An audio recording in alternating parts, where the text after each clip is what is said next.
Si Dieu existe, il doit être quelqu'un de bon, n'est-ce pas? J'ai pas encore eu de signe de lui qui peut répondre à mes questions justement pourquoi aussi tant de méchanceté dans le monde. Ok. Je pense qu'il y a une réponse pour répondre à cette question. La réponse est que...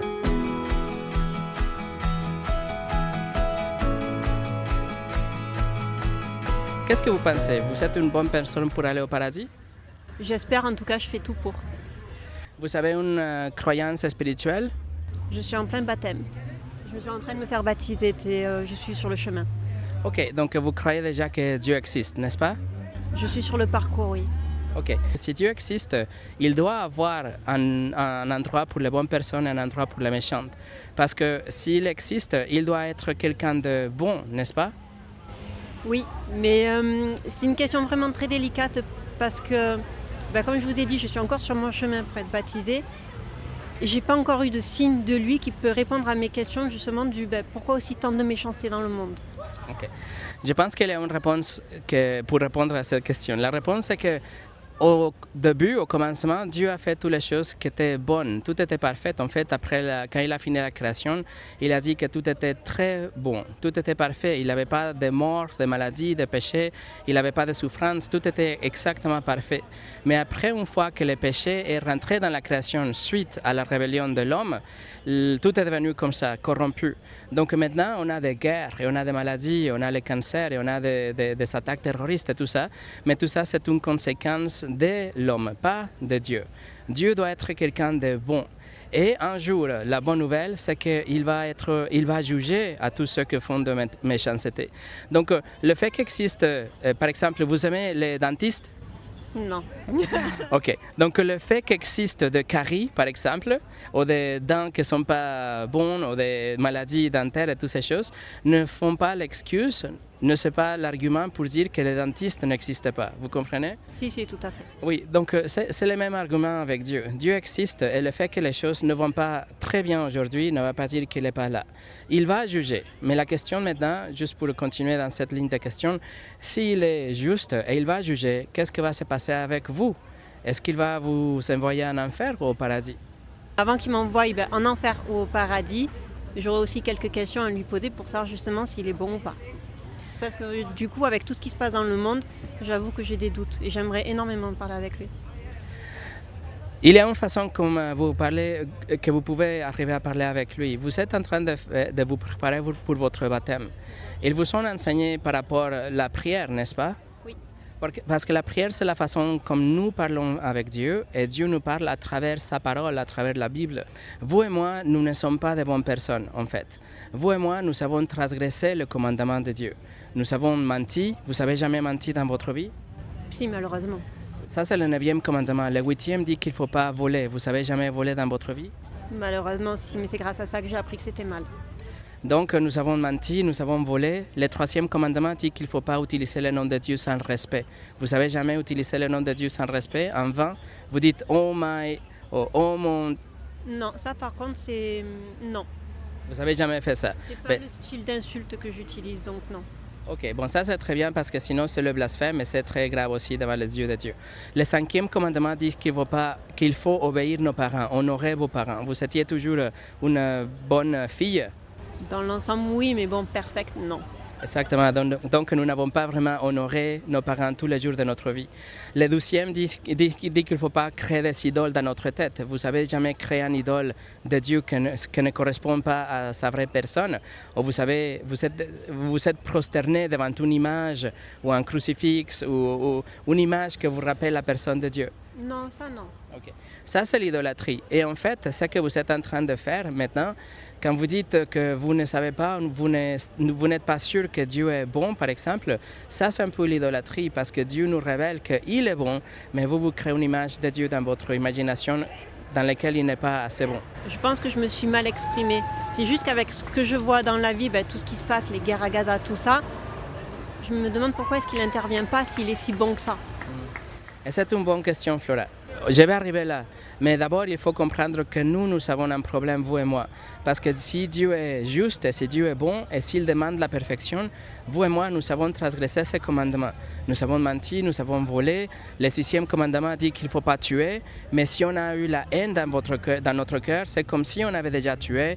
Le 7e dit qu'il ne faut pas commettre de l'adultère. Mais si on a eu la convoitise envers une autre personne, c'est comme si on a déjà commis de l'adultère. Donc nous sommes des criminels vraiment devant les yeux de Dieu.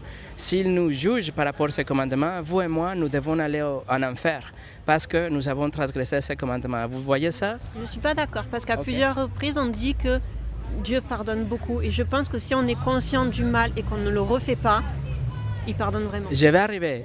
Donnez-moi juste un petit peu de votre patience. Oui, Dieu, vous avez raison, Dieu pardonne, mais c'est pas comme ça que ça se passe.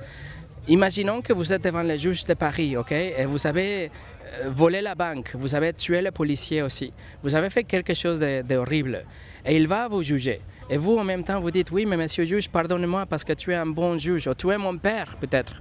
Est-ce qu'il va vous pardonner? Est-ce qu'il va vous laisser partir? J'espère que non. Non, parce qu'il doit faire son travail, il doit juger selon ce que vous avez déjà fait. Il va vous dire, les bonnes choses que vous faites, c'est bien, mais ce que vous avez fait de mal doit être puni aussi. Avec Dieu, c'est 1000 fois plus sévère. Il doit nous punir, il ne peut pas juste nous pardonner. Ce qu'il nous faut, Flora, c'est quelqu'un qui paye notre amende. Vous êtes devant le juge de Paris, vous devez payer 10 millions d'euros, vous savez que 10 euros dans la poche. Il faut quelqu'un qui paye votre amende et comme ça, les juges peuvent vous laisser partir. Et c'est ce qui s'est passé avec l'histoire de Jésus. Vous comprenez? Vous avez jamais entendu l'histoire de Jésus, n'est-ce pas? Oui, mais je ne suis pas encore allée jusqu'à ce stade-là dans votre parcours? Si, ok, je vous explique. Vous et moi, nous avons transgressé la loi de Dieu. Nous avons brisé les commandements, nous avons menti, volé, convoité, etc. Nous devons être condamnés. Il doit nous envoyer en enfer. Il est obligé, parce qu'il est bon et il est juste, de punir les péchés partout où il va le trouver. Il va punir Hitler, qui a tué 6 millions de juifs, plus de gitans, de noirs, etc.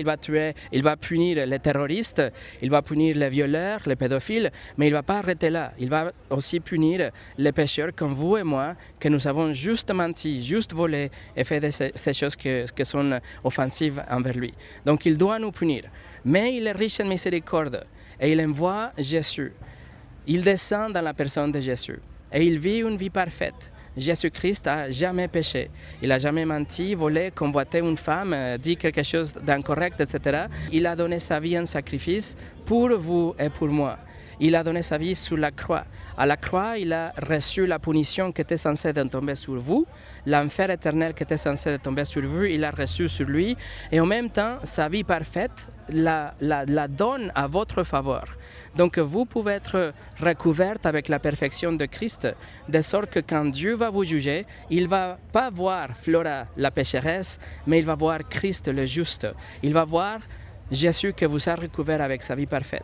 Donc Jésus est mort et 3 jours plus tard, il est ressuscité parce qu'il est Dieu. C'est ce qui s'est passé à la croix.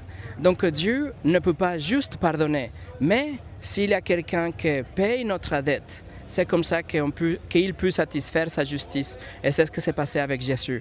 C'est lui qui se met entre vous et les juges et donne les 10 millions d'euros. Dieu dit que tous ceux qui se répandent et qui croient en lui seront pardonnés. Si Dieu voulait arrêter toute la méchanceté du monde aujourd'hui, il devait nous tuer à nous tous, il devait nous condamner à nous tous. Mais parce qu'il est riche en miséricorde, il attend à notre jour. Et il attend à notre jour. Et il laisse les personnes comme vous et comme moi d'entendre l'évangile pour arriver à la repentance et à la foi. Flora, il n'y a rien qui peut acheter votre salut. Il n'y a rien qui peut acheter la miséricorde de Dieu. Mais si vous avez la repentance, vous savez c'est quoi la repentance? Il faut se détourner de votre péché. Donc vous avez une conscience qui vous dit qu'il y a certaines choses que vous faites qui ne sont pas bonnes, qu'il ne faut pas faire. Il faut arrêter de faire ces choses, il faut comprendre qu'elles sont offensives devant Dieu. Et numéro 2, il faut mettre votre confiance en Jésus. Il ne faut pas faire confiance à une religion ou à votre propre personne ou une prière ou quelque chose. Il faut faire confiance à la personne qui est morte et ressuscitée pour vous, donc Jésus. Je vous encourage juste à réfléchir dans ces choses. Vous pouvez le faire, vous pouvez juste penser, si c'est que le monsieur avec l'accent est vrai, il m'a partagé la recette pour la vie éternelle. Et tout ce qu'il faut, c'est de vous repentir et croire en Jésus. Et si vous faites ça, vous allez avoir la vie éternelle et le pardon de vos péchés. Et c'est ce que je vous souhaite. Merci. Laura, je peux vous serrer la main?